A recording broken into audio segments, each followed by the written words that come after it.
Bismillahirrahmanirrahim. Alhamdulillahi Rabbil Alamin, wa salatu wa salamu ala Sayyidina wa Nabiyina Muhammad, wa ala ahlihi tayyibin tahirin, wa sahbihi al-muntajabin, wa ala jami' al-anbiya illahi wal mursalin. Me emrin e Allahut, të gjithë mëshirshmit, mëshirplotit. Falënderimet më të sinqerta janë vetëm për Allahun e madhëruar. Paqja dhe mëshira e Allahut qofshin mbi profetin Muhammed, mbi familjen e tij të pastër, mbi shokët e tij të zgjedhur dhe mbi të gjithë të dërguarit dhe profetët e Allahut xhaleshanhu. Të nderuar dëgjues dhe shikues, ju përshëndes me përshëndetjen e bukur islame. Assalamu alaikum wa rahmatullahi wa barakatuhu. Paqja, mëshira dhe beqatia e Allahut qofshin mbi ju. Për ditën e sotme do të flasim rreth temës udhëzimi hyjnor përmes Kur'anit dhe ehlibetit të profetit Muhammed, paqja dhe bekimet e Allahut qoftë mbi të dhe mbi familjen e tij. Feja islame është një dritë që shpërndan errësirat e ignorancës, padrejtësisë dhe mosbesimit. Kjo dritë vjen përmes shpalljes hyjnore dhe përmes atyre që Allahu i zgjodhi për të udhëhequr njerëzimin. Besimi nuk është vetëm një koncept abstrakt, por është një realitet që ndriçon zemrën dhe ndërton shoqëri të drejtë dhe atë të mëshirshme. Në mesin e errësirës që përfshiu njerëzimin para ardhjes së Islamit, Zoti i Madhërisëm e dërgoi profetin Muhammed, paqja dhe bekimet e Allahut qofshin mbi të dhe mbi familjen e tij, për të qenë mëshirë për të gjithë botën. Ai e solli Kur'anin si fjalën e Zotit dhe la pas vetes një familje të shenjtë, ehlibetin, të cilët janë pasqyrë e urtësisë dhe udhëzimit të tij. Profeti nuk i ndau kurrë këto dy fesare, dhe për këtë arsye, edhe ne si pasues të tij nuk duhet t'i ndajmë. Besimi në Islam nuk është thjesht një deklarim me gjuhë, por një udhëtim i shpirtit drejt dritës hyjnore, që ndriçohet nga Kur'ani dhe nga drita e pastër e ehlibetit. Kjo udhë është një ftesë për të jetuar me drejtësinë, me përulësinë dhe dashurinë ndaj Allahut dhe krijesave të tij që kemi përreth. Profeti Muhammed sallallahu alaihi wasallam na la neve si ummeti i tij dy fesar që nuk ndahen kurrë nga njëri tjetri. Na la Kur'anin dhe ehlibetin e tij. Këto janë drita në errësirë, udhëzimi në mëdyshje dhe shpëtimi në kohë fitnesh. Profeti Muhammed sallallahu alaihi wasallam ka thënë: "Unë po ju lë dy gjëra të çmuara, librin e Zotit dhe ehlibetin tim. Nëse u përmbaheni të dyve, kurrë nuk do të humbisni, sepse ata nuk ndahen kurrë derisa të më vini pranë haudit, pranë lumit Kauthar në xhenet."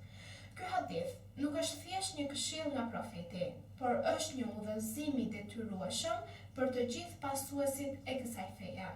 Ai e vën në qendër lidhjen mes shpalljes hyjnore dhe interpretimit të saj të saktë, dhe Kur'ani, duke qenë se është fjala e Zotit, por pa udhëzimin e saktë, ai mund të keq interpretohet. Ehlibeti, paqja qoftë mbi ta, janë ata që e jetuan Kur'anin me gjithë thellësinë dhe moralin e tij. Ata janë shpjeguesit e këtij libri më të saktë dhe mbrojtësit e tij më të përkushtuar. Besimi, të nderuar dëgjues dhe shikues, është forca më e madhe shpirtërore që ndriçon dhe ndryshon njeriu nga brenda dhe e përgatit për përjetësinë. Ai jep jetës kuptim, i jep shpirtit qetësi dhe i jep veprave vlerë të përjetme. Allahu në Kur'anin e shenjtë thot: Bismillahirrahmanirrahim, Allahu është mbrojtësi i atyre që besojnë, ai i nxjerr ata nga errësira në drejtë. Ajeti 257 i surës Bekare. Ky ajet na mëson se besimtari nuk mbetet kur vetëm. Zoti bëhet mbrojtësi i tij, e udhëzon, e mbron dhe e përforcon në çdo sprov që mund të ketë. Errësira që përmendet është metaforë për padijen, mëkatin dhe hutimin, ndërsa drita është dienia, qartësia shpirtërore dhe rruga drejt Allahut. Kur Zoti e merr për kujdesje mbi dikë, ai person ndriçohet nga brenda dhe jeta e tij merr një kuptim shumë të mirë. Imam Aliu, paqja qoftë mbi të, ka thënë: "Besimi është zemra e diturisë dhe fjala e urtësisë dhe themeli i veprës së mirë." Ky hadith shpjegon se besimi është burimi i çdo vepre të mirë dhe çdo dije të vlefshme që mund të bëjë njeriu. Pa besim, veprat janë si ndërtesa pa themele. Vetëm kur njeriu beson sinqerisht, veprat e tij marrin vlerë të përjetshme. Dhe urtësia e vërtet nuk është vetëm se një njohje teorike, por praktikimi i dijes me besim dhe me moral të lartë.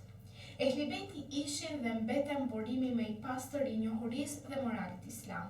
Ata nuk ishin thjesht të afërm të profetit, por ishin trashëgimtarët e diturisë së tij dhe Allahu i pastroi ata nga çdo lloj ndotje dhe i bëri shepër për njerëzimin.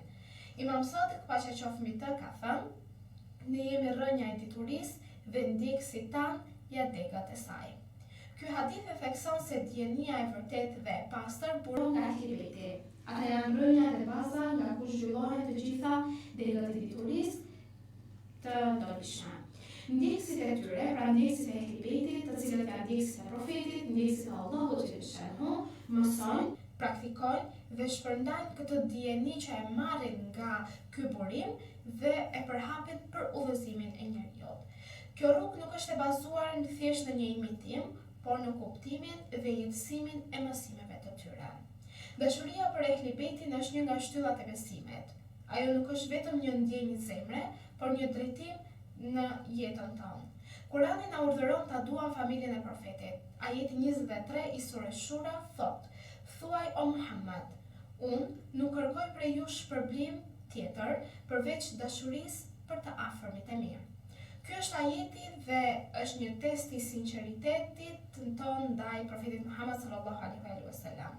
Nëse duam me të vërtet këtë të dërguar, atëherë duhet të ecim me fjalën e tij, të zbatojmë çfarë na ka urdhëruar dhe të ecim dhe të respektojmë udhëzimet e profetit Muhammed dhe familjes së tij të pastër.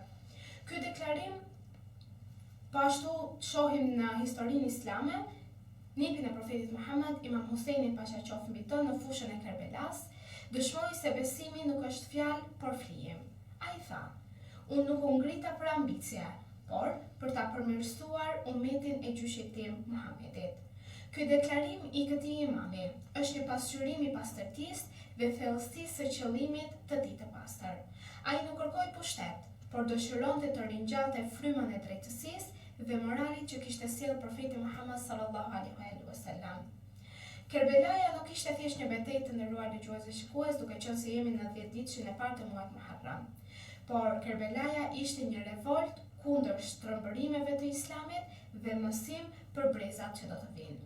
Besimtari është një udhëtar dhe drita e tij është Kurani dhe Ehli Bejti. Nuk ka ku të shkojë tjetër, sepse kjo ishte dhe fjala dhe këshilla e fundit e profetit Muhammed sallallahu alaihi wasallam.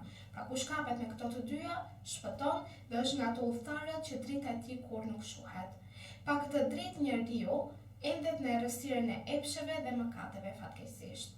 Por me këtë udhëzim, pra me Kuranin dhe Ehli Bejtin, ai ecën me siguri drejt mëshirës së Zotit të gjithësisë. Imam Zainul Abidin në lutjen e tij thoshte: "O Allah, më bëj të jetoj me të devotshmit, më jep vdekje me të drejtët dhe më ringjall në udhëheqësit të udhëzimit, Ehli Bejtin e të dërguarit tënd."